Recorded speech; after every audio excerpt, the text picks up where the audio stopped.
레위가 기업을 받았는데 12지파에게서 48개의 성읍을 기업으로 받았습니다. 이 레위 지파는 어떤 지파입니까? 하나님께 선택받은 지파이지요. 제사와 또 성막일을 위해서 하나님께서 구별해서 택하신 지파가 레위 지파입니다. 그러니까 하나님께서 하나님의 일을 시키시려고 특별히 택한 지파가 바로 레위 지파인 것이죠. 레위 지파는 자기의 생업을 위해서 일을 하는 사람들이 아니라 전적으로 하나님의 일을 위해서 모든 삶을 바친 사람들이 바로 레위 지파입니다. 이 레위 지파를 12지파 48성읍에 흩으신 것도 이런 이유가 있기 때문입니다. 흩어져서 하나님의 일을 하라는 것입니다. 이스라엘 백성들이 12지파가 가나안 땅에 다 흩어져 있잖아요. 그 흩어져 있는 곳에 이 레위 지파 사람들을 다 보내는 것이죠. 여기저기 다 이렇게 보내서 그 지파 안에서 이 레위 지파가 살아갈 수 있도록 성읍을 48개의 성읍을 그들에게 준 것입니다. 그래서 그 속에서 같이 살면서 이스라엘 백성들 말씀을 잘 가르치고 믿음 생활을 잘 하도록 이끌고 또 예배와 성막일을 잘 하라고 그렇게 이제 파송하신 것이죠. 그래서 모든 지파에 가서 그 일을 하도록 하나님께서 흩으신 것입니다. 그런데 이 레위 지파가 선택된 것이 좀 의외입니다. 유다나 요셉 지파도 있지 않습니까? 좀 훌륭한 사람들이 많이 있는 지파도 있는데 왜 레위 지파를 선택하셨을까요? 사실 레위는 그렇게 하나님께서 택하셔서 사용하실 만큼 그런 대단한 사람은 아니었습니다. 그의 과거를 이렇게 살펴보면 좀 실망스럽기까지 합니다. 레위에 대한 기록이 성경에 나오는데요. 창세기 34장에 보면은 레위와 관련된 아주 큰 사건이 하나가 나옵니다. 바로 세겜 사건입니다. 이 야곱이 형 에서를 속이고 20년 동안 삼촌 라반의 집에서 피해서 살다가 이제 대가족을 이루어서 다시 돌아옵니다. 20년 만에 돌아오는 거죠. 아내도 4명이나 생기고 갈 때는 그냥 혼자 갔는데 이제 돌아올 때는 아내도 4명, 자식들도 12명이나 생기고 또 그 소유도 굉장히 많이 가지고 그렇게 이제 돌아오게 되었습니다. 돌아와서 가장 먼저 머문 곳이 세겜이라는 곳입니다. 이 세겜에서 야곱의 딸 디나가 동네 마실을 나갔다가 추장의 아들 세겜에게 성폭행을 당하게 됩니다. 그리고 이 충격적인 소식을 이 디나와 한 배에서 태어난 오빠가 둘이 있는데 바로 이 시므온과 레위인데요. 이 시므온과 레위가 듣고서 아주 분노합니다. 이 추장이 야곱의 아들들에게 미안해하면서 이왕 이렇게 되었으니까 결혼시키자 이런 제안을 합니다.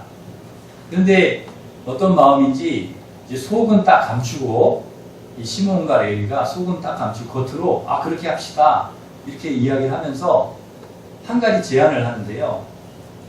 당신들의 남자들이 전부 할례를 받으면 그러면 그렇게 하겠습니다. 그렇게 제안을 하는 거예요. 그래서 좋습니다. 우리 할례 받겠습니다.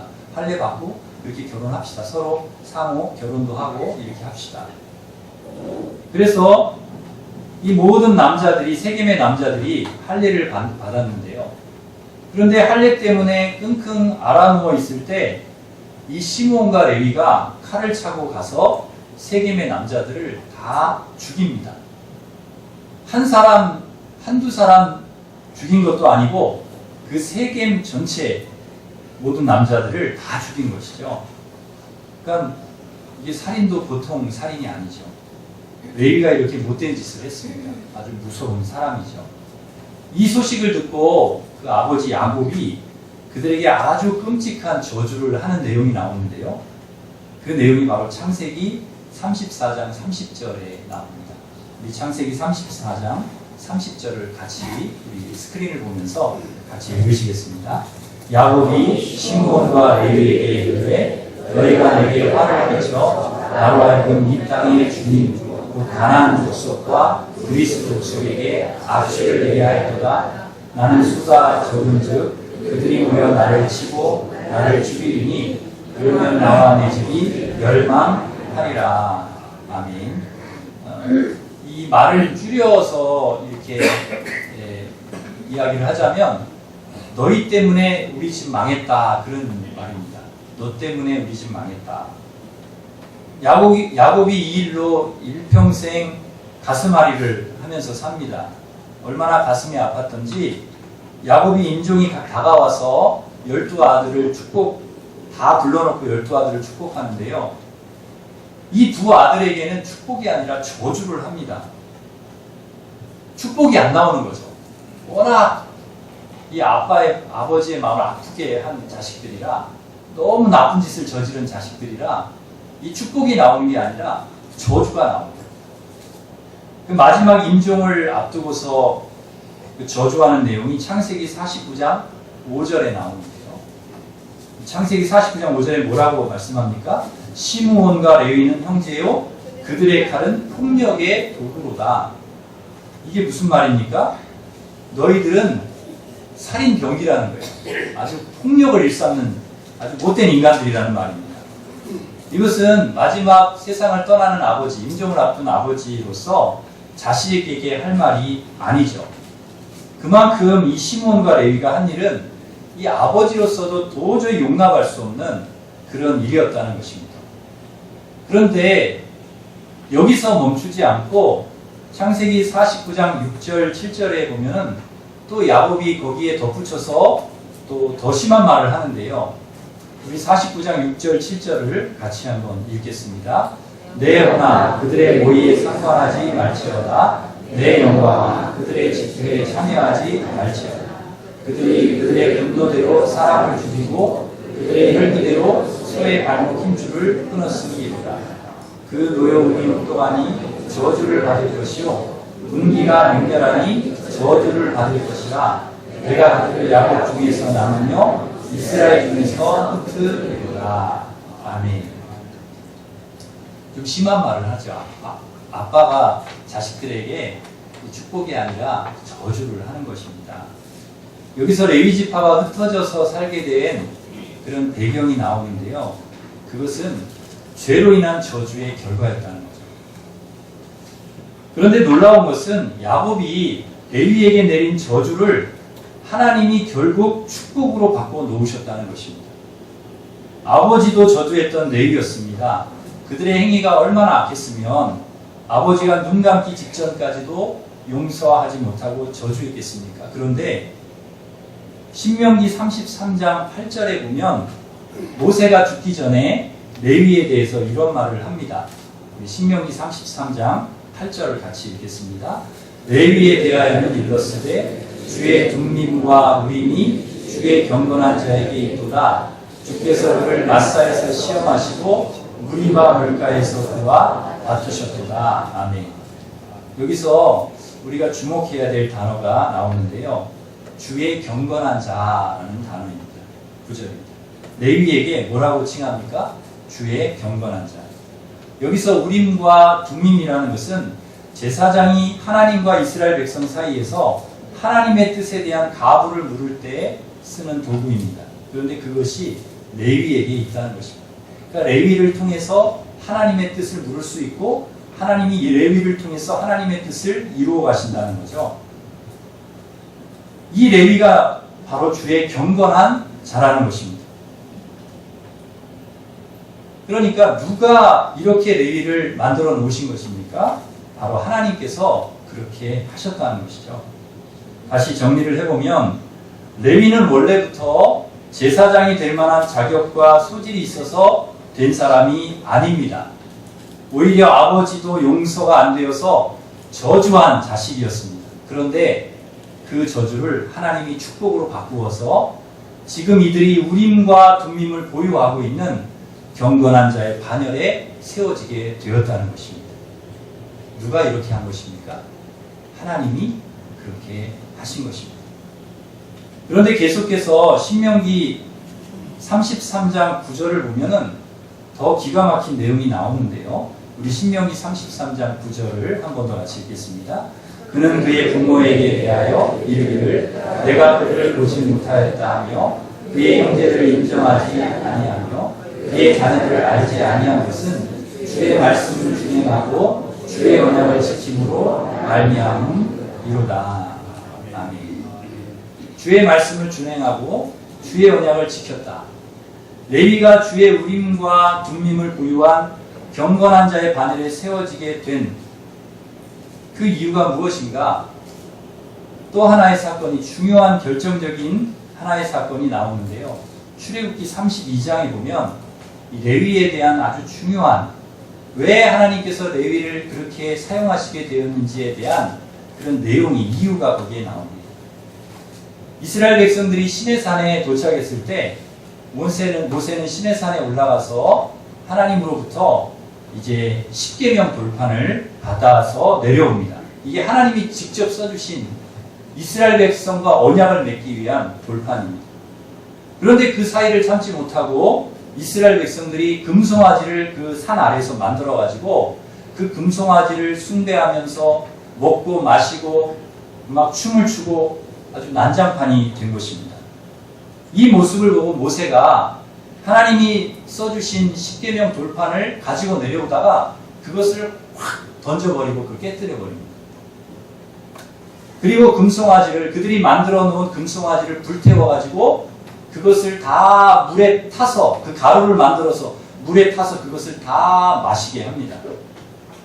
그리고 말하기를 누구든지 여호와의 편에 있는 자는 내게로 나아오라. 그러자 누가 나왔는가 하면 레위 자손이 다 모세 앞으로 나왔습니다. 레위 지파는 이스라엘이 그렇게 시내산 아래에서 우상 숭배하고 타락할 때 거기에 가담하지 않았다는 것이죠. 구별되어 있었다는 것입니다. 그들이 나온 것이죠. 그때 모세가 레위 자손에게 말합니다. 너희는 허리에 칼을 차고 진 이문에서 저문까지 왕래하면서 각 사람이 그 형제를, 각 사람이 자기 친구를, 각 사람이 자기 이웃을 죽이라. 바로 그 일을 수행한 사람들이 레위 지파입니다. 칼을 차고 2번의 칼을 사용하는 일을 저질렀죠. 이 레위 지파가 처음에는 세겜 사람들을 복수하는 데 칼을 썼습니다. 두 번째는 언제 칼을 썼습니까? 하나님의 사람들로 서서 하나님의 말씀을 거역하고 불순종하고 우상 숭배하고 죄악에 살아가는 사람들을 심판하는 데 그 칼을 썼다는 것입니다. 같은 민족을 칼로 칠 때 하나님 편에 서서 했다는 것이죠. 눈물을 흘리면서 우상 숭배의 주종자들을 죽였는데 그들이 3,000명이나 되었습니다. 하나님의 편에 서서 독한 마음을 먹고 죄악을 제거했던 자손이 바로 레위 자손이었던 것이죠. 출애굽기 32장 29절에 보면 이렇게 말씀하고 있습니다. 우리 32장 29절 같이 함께 읽겠습니다. 모세가 이르되 각 사람이 자기 아들과 자기의 종들을 쓰니 그가 오늘 너희에게 복을 내리시리라. 여호와께 헌신했다는 거예요. 여호와께 헌신하고 자기 가족과 자기 형제들을 쳤다는 것입니다. 그렇게 해서 하나님께 헌신된 지파가 바로 레위 지파입니다. 레위 지파는 역사적으로 자신들의 조상이 하나님 앞에 죄악을 범했을 때 어떤 일을 경험했는지 누구보다 잘 압니다. 왜? 자신들의 칼을 써서 하나님의 심판의 도구가 되었기 때문에, 자신의 가족, 자신의 이웃을 친 일이 있기 때문에 얼마나 죄악이 무서운 것인가를, 하나님의 말씀을 거스리고 우상 숭배하고 자기들 마음대로 살아가는 것이 얼마나 두려운 일이라는 것을 누구보다 잘 아는 사람들이 레위 지파입니다. 그래서 인간은 절대 하나님을 떠나서는 살 수 없는 연약하고 죄로 가득한 존재임을 뼈저리 깨달았던 사람들이 바로 레위 지파였다는 것이죠. 그것에는 아버지도 안 통하고 형제도 안 통합니다. 심지어 자식이라 하더라도 하나님을 떠난 문제, 범죄에 대해서는 철저히 심판하신다는 것을 이들이 깨달았다는 것입니다. 그래서 하나님은 이 레위 지파를 사용하신 것입니다. 우리는 여기서 하나님이 쓰시는 사람이 어떤 사람인지를 생각해 볼 수 있습니다. 깊은 절망에 던져져서 자신의 존재를 철저히 깨달은 사람을 하나님은 사용하십니다. 그런 면에서 레위 지파는 하나님께 쓰임받았다는 확실하다는 거죠. 바닥을 한번 굴러본 사람들이었기 때문에 죄가 얼마나 더럽고 무서운지 하나님 앞에 얼마나 큰 진노를 받아야 하는 것인지를 알았던 사람들이었기 때문에 다시는 내가 이런 일을 하면 안 되겠다는 것을 뼈저리게 깨달은 사람들이었기 때문에 하나님은 그들을 사용하셨다는 것이죠. 레위가 가지고 있던 기질이나 혈통적인 조건은 그렇게 쓰임받을 만한 사람들이 아니었지만 심지어 그의 아버지도 용서할 수 없는 그런 대상이었지만 그럼에도 불구하고 하나님은 그들을 사용하신 것입니다. 도피성 되시는 예수 그리스도의 은혜와 긍휼로 그들을 축복의 도구로 하나님께서 바꾸어서 사용하셨다는 것입니다. 바로 이것이 복음이라는 것이죠. 고린도전서 1장 27절에 보시면 하나님께서 우리에게 이렇게 말씀합니다. 세상에 미련한 것들을 택하사 지혜 있는 자들을 부끄럽게 하려 하시고 세상에 약한 것들을 택하사 강한 것들을 부끄럽게 하려 하시며 이렇게 말씀합니다. 그 이유가 무엇입니까? 죄악 속에 빠져 뒹굴었던 자신을 보며 철저히 한탄하고 절망해본 가슴을 가진 사람이 진정으로 복음을 드러낼 수 있는 하나님께 쓰임받을 수 있는 사람들이라는 것입니다. 우리도 하나님이 긍휼히 여기셔서 추악한 모습을 감추어 주셨기에 오늘 여기에 우리가 있게 되었습니다. 그럴듯해 보이지만 사실 우리들도 레위 족속과 같은 과거를 가진 사람들이죠. 그러나 하나님께서 우리도 용서해 주시고 하나님의 자녀로 받아주셨습니다. 우리를 불러주셨습니다. 그것을 생각하면 얼마나 감사한지 모르는 거예요. 얼마나 감사해요. 간혹가다 제가 그런 걸 부를 때가 있습니다. 너무 열심히 하시는 거예요. 신앙생활을 정말 너무 열심히 하세요. 봉사도 너무 열심히 하세요. 집사님, 권사님 왜 이렇게 열심히 하십니까? 물으면 과거에 죄가 너무 많아가지고 하나님 앞에 너무 죄송해가지고 이제라도 내가 이렇게 하지 않으면 내가 하나님 앞에 하나님 낯을 볼 면목이 없어서 그렇게 하신다는 거예요. 저는 바울을 생각해 보았습니다. 바울이 하나님께 쓰임받을 만한 사람이었던가? 아니라는 것이죠. 그가 누구입니까? 예수 믿는 사람들을 잡아다가 핍박하고 심지어 죽이기까지 한 사람이지 않습니까? 자신을 죄인 중에 괴수라고 그렇게 이야기할 정도였습니다. 그럼에도 불구하고 하나님이 그를 사용하셨습니다. 하나님께서 왜 저런 사람을 사용하시는가 하겠지만 바울이 왜 태장으로 맞고 굶고 잠도 못 자고 죽을 뻔하면서까지 그렇게 열심히 목숨을 걸고 복음을 전했을까요? 왜 그렇게 열심히 주의를 했겠습니까? 과거에 자기가 한 일이 죄송하기 때문인 것입니다. 과거에 자신이 한 일이 너무 죄송하기 때문에 속지 않은 마음으로 하나님 앞에서 자신을 구원해 주신, 그렇게 저주받을 사람이었지만 자신을 구원해 주셔서 사랑해 주셔서 하나님의 자녀 삼아 주신 것이, 복음을 전하는 사람으로 삼아 주신 것이 너무나 감사해가지고 누구보다도 더 충성하고 누구보다도 더 헌신하고 목숨을 내어 걸고 복음을 전했다는 것입니다. 은혜를 아는 사람은 그렇게 삽니다.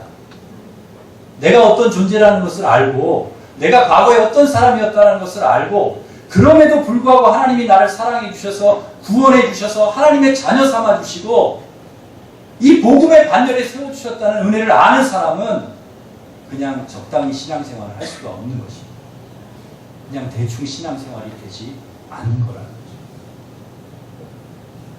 베드로가 왜 거꾸로 십자가 달려 죽으면서까지 그렇게 예수님의 뒤를 따라간 것입니까? 과거가 있었기 때문입니다. 과거에 정말 중요할 때 나 예수 모른다. 3번이나 부인했던 사람이 베드로 아닙니까? 그 과거가 있었기 때문에 너무 죄송한 거예요. 너무 죄송한 거예요. 내가 거꾸로라도 십자가에 거꾸로라도 죽으면서까지 내가 주님 따라가야 되겠다. 이 마음이 그에게 있었다는 것이죠. 여러분, 어거스틴이 왜 그렇게 훌륭한 성인이 될 수 있었습니까? 그에게 과거가 있었기 때문이에요. 사생활을 낳고 아주 문란한 생활을 하면서 하나님 마음을 아프게 했던 과거 때문에 죄송한 마음으로 살다 보니까 그렇게 되는 것이죠. 한경직 목사님이 왜 그렇게 존경받는 목회자가 되셨습니까? 과거의 신사참배 찬성한 일 때문에 평생 죄송한 거예요. 하나님 앞에 죄송한 거예요. 이 죄송한 마음 가지고 평생 큰 소리 한번 치지 않고 나는 죄인입니다. 죄송하다고 하면서 그렇게 사신 것입니다. 그런데 그 죄송한 마음 그거 가지고 사시니까 하나님께서 귀하게 쓰시고 존경받는 목회자가 되게 하신 것입니다. 누가 하나님 앞에 당당할 수가 있습니까? 누가 하나님 앞에 머리를 꼿꼿이 들 수가 있겠습니까? 어느 누구도 하나님 앞에 당당할 수가 없죠. 과거를 생각하면 죄송한 것입니다. 어느 교회에 안수 집사님 한 분이 바람을 피다가 아내에게 걸렸습니다. 그것도 교회에서 부역장 나들이 갔는데 그 아내가 나들이 갔는데 하필 거기서 바람을 피는 게 딱 걸렸습니다. 제대로 걸렸습니다. 당신하고 이제 안 산다. 이혼하자. 근데 막 남편이 사정을 합니다. 한 번만 용서해달라고. 잘못했다. 다시는 안 그러게. 용서해달라고. 싫다고. 당신 같은 사람하고 안 산다고. 이혼 수속을 밟으려고 하는데 그만 아내가 유방암 진단을 받게 되었습니다. 아내가 수술을 하고 투병생활을 하는데 남편이 너무 죄송한 거예요. 너무 미안한 거예요, 아내한테. 그 속죄하는 마음으로 그 아내 병수발을 정성을 다해 하는 것입니다. 정성을 다해서. 정말 최선을 다해서 아내를 지극정성으로 그렇게 이 남편이 돌보는 거예요. 왜? 내가 바람펴서 나 때문에 내 아내가 암에 걸렸다. 회개하면서 울면서 그렇게 아내를 지극정성으로 그렇게 돌보는 것입니다. 그 모습에 이 아내도 이혼하려고 했던 마음이 다 녹아내립니다. 내가 그러면 안 되겠다. 그래서 아내가 감동이 되어서 남편을 다 용서하고 아내도 건강을 회복해서 행복하게 잘 먹고 잘 살았다. 그런 이야기. 여러분, 부끄러운 과거 때문에 너무 자기가 잘못한 것 때문에 더 잘하는 거예요. 더 잘하는 거예요. 우리가 누구입니까? 우리 자신을 돌아봐야 됩니다. 너무 하나님 앞에 부끄럽습니다. 부끄러운 과거를 가지고 있는 죄인입니다. 예수 그리스도를 십자가에 못 박은 죄가 우리 안에 가득하게 담겨 있습니다. 그럼에도 불구하고 하나님께서 우리 죄를 용서해 주시고 예수님 십자가에 못 박으면서까지도 우리를 용서해 주시고 구원해 주셨습니다. 하나님의 자녀 삼아 과거의 저주를 지금의 축복으로 하나님이 바꾸어 주셨다는 것이죠. 여러분, 이것을 믿으시기를 바랍니다. 우리가 왜 열심히 믿음 생활하고 왜 열심히 봉사하고 충성하고 기도하고 섬기고 사랑하는 것입니까? 우리가 대단해서가 아닙니다. 잘났기 때문이 아닙니다. 하나님의 은혜가 너무 크기 때문에, 하나님 앞에 너무 죄송하기 때문에, 나의 과거를 생각하면 그럴 자격이 안 되는데도 불구하고 나를 사랑해 주시고 받아주신 하나님의 은혜가 너무 감사해서, 죄송해서 우리가 더 열심히 충성하고 원신하고 믿음 생활하고 하나님 앞에 바로 서려고 몸부림치는 것 아니겠습니까? 레위나 바울이나 베드로나 우리나 다를 것이 없습니다. 다 죄송한 사람들입니다. 이 마음을 우리가 가지고 있어야 한다는 것입니다. 이 마음을 가지고 우리가 살아가야 한다는 것입니다. 하나님께서 왜 우리를 부르셨을까요? 일을 시키시려고? 우리가 없으면 하나님 일이 안 되니까? 그렇지 않습니다. 하나님 혼자서도 충분히 일을 다 하실 수 있습니다. 그런데도 우리를 부르시고 소명을 주신 이유는 우리를 너무나 사랑하시기 때문에, 우리의 과거까지도 덮을 만한, 우리의 과거까지도 다 용서해 주실 만한 사랑이 주님께 있기 때문에, 여러분 이 믿음을 가지고 하나님의 그 크신 사랑은 우리의 과거의 어떤 잘못도, 어떤 실수도, 어떤 죄악도 다 덮을 만한, 그래서 그 모든 저주를 축복으로 바꾸실 만한 그런 힘과 은혜를 주님께서 우리에게 베풀어 주시, 그 사랑을 우리에게 베풀어 주신다는 것을 여러분 기억하시고, 레위와 같이 하나님 우리를 선택해 주신 거 감사하면서 여러분 누구보다도 더 하나님 앞에 헌신하고 충성하고 믿음으로 그렇게 살아가시기를 주님의 이름으로 축원합니다. 기도하겠습니다.